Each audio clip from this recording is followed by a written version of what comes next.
દેવાનંદ ભાગ 3 સ્ટારડમ મળે છે।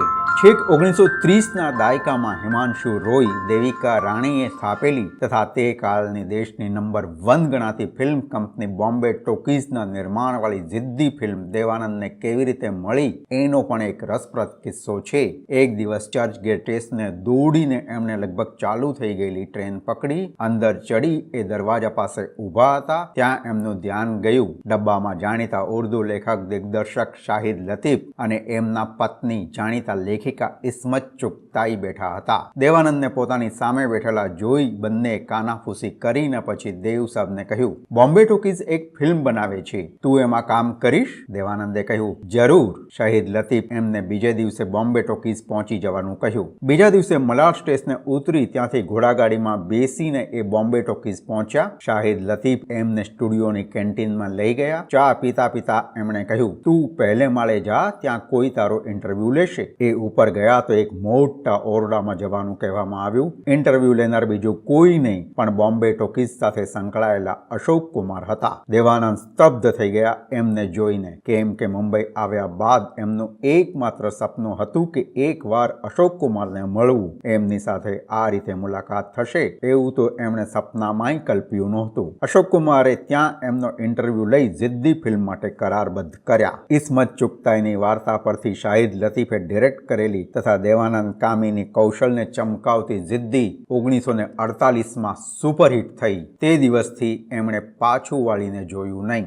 દેવ અને ગુરુદત્ત એટલે ભારતીય સિનેમાના કેટલાક મહાન સર્જકોમાંના એક। ગુરુદત્ત દેવાનંદને જે રીતે ઓળખતા એ રીતે બીજું કોઈ ઓળખતું નહીં। બંનેની મૈત્રી એક અલગ આધ્યાત્મિક ઊંચાઈની હતી। 1946માં દેવાનંદ પુણેના પ્રભાત સ્ટુડિયોના પગારદાર હતા ત્યારે એમની ઓળખ ગુરુદત્ત સાથે થઈ। તે વખતે દેવાનંદ હમ એક હે નિર્માણાધીન હતી। ગુરુદત્ત હમ એક હેના દિગ્દર્શક શાહિદ લતીફના આસિસ્ટન્ટ હતા। ધીરે ધીરે ઓળખ મૈત્રીમાં પલટાઈ। આમ જોવા જઈએ તો બંનેની ફિલ્મ કારકિર્દી એક સાથે જ શરૂ થઈ, એટલે ફિલ્મ ઇન્ડસ્ટ્રીમાં દેવાનંદના સૌથી નિકટના મિત્ર ગુરુદત્ત જ હતા। આગળ જતા 1951માં દેવાનંદે નવકેતનની બાઝી ફિલ્મનું દિગ્દર્શન ગુરુદત્તને સોંપીને મૈત્રીને વધુ દ્રઢ બનાવી। ગુરુદત્ત અને દેવાનંદે સાથે 3 જ ફિલ્મ કરી। બાઝી ઉપરાંત જાલ ફિલ્મોમાં ગુરુદત્તે દેવાનંદને દિગ્દર્શન આપ્યું, જ્યારે CIDના ગુરુદત્ત નિર્માતા હતા। એક દિવસ બંને મિત્રો મુંબઈના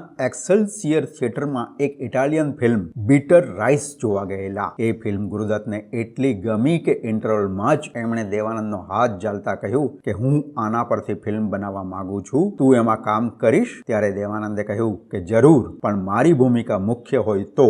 એ ફિલ્મ એટલે જાલ।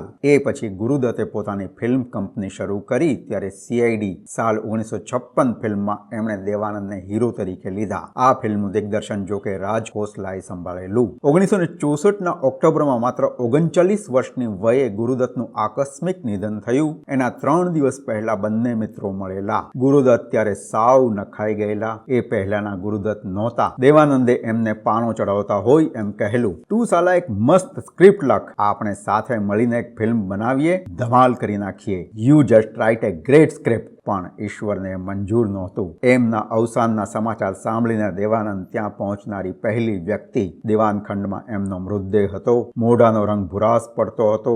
એમની નજીક ફર્શ પર ભૂરા પ્રવાહીવાળી એક કાચની શીશી પડી હતી। દેવાનંદ નોંધે છે કે જિંદગી કી દોડ में गुरुदत्त जैसा दोस्त फिर कभी नहीं मिला। દેવાનંદ વિશે વધુ આવતા અંકે।